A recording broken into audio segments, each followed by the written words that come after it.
supposed to be the land of the free. I don't see how. Count me in. Hope America.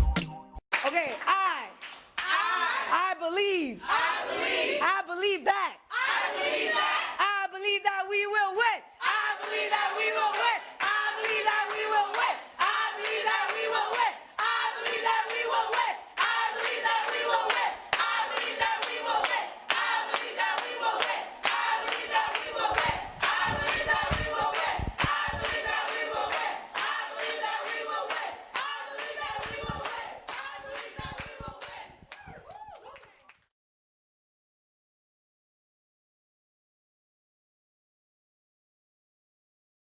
Difference, don't come and beg a guy who doesn't care about you after the fact, after somebody's dead, after they're putting kids.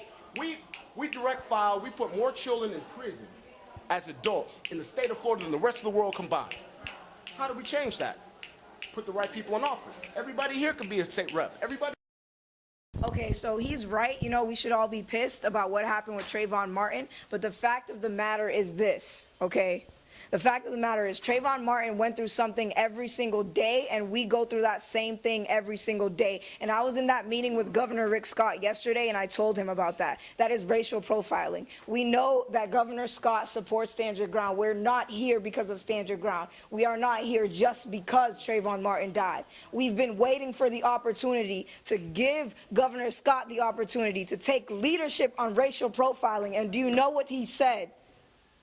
He said the only idea he has is to pray. So he will make this Sunday a day of unity and a day of prayer for this state. He said all we can do about racial profiling, which is something we go through every single day in every single place we go, whether it's the grocery store, the mall, my front yard, where the police always ask me for my ID on my own front yard in a gated community, every single day I'm racially profiled, okay?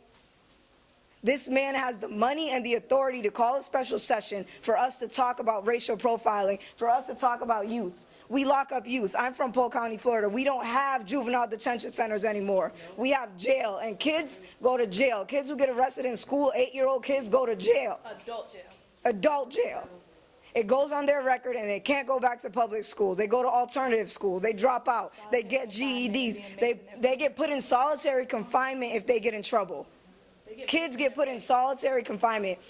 If there's a fight, everybody in the cell gets maced. There's like 2 guards for a whole bunch of kids, okay?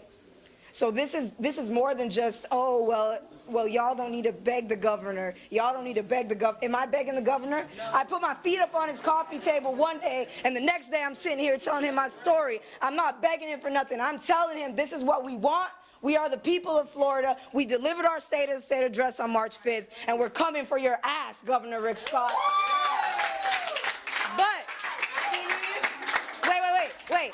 But I actually walked in here to tell y'all that it's not just us. People are supporting us. This woman just wandered in here, waited for me to finish talking to someone, and then said, "Are you a Dream Defender?" I said, "Yes." And she said, "This, I can't give much, but I can give you this."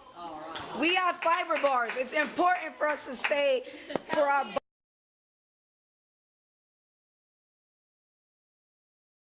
Went out to the Boys and Girls Club trying to do some community outreach, and we were actually working with the director there. His name is Casey. I went to that Boys and Girls Club when I was a youth, and he was down to bus all of those kids here, and we talked to their parents, and their parents were down to let their kids come. But whoever's over him in Florida's District of Boys and Girls Club told them it would be bad for their image to have those kids down here. So we will not have those 80 youth down here with us telling their story today. So we must stay here and fight on their behalf because they're not here to tell their story.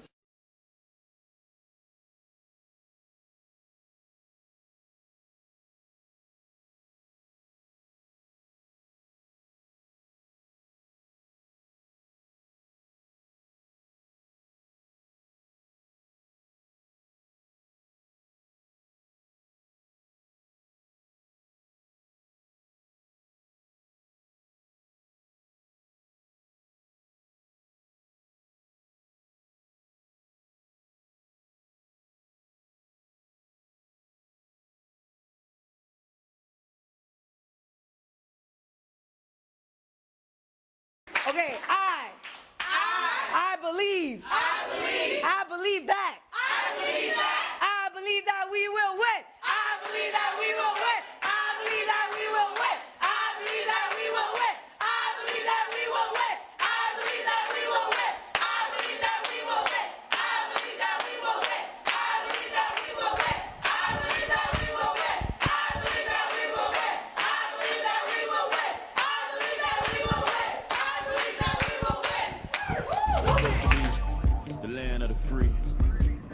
see how.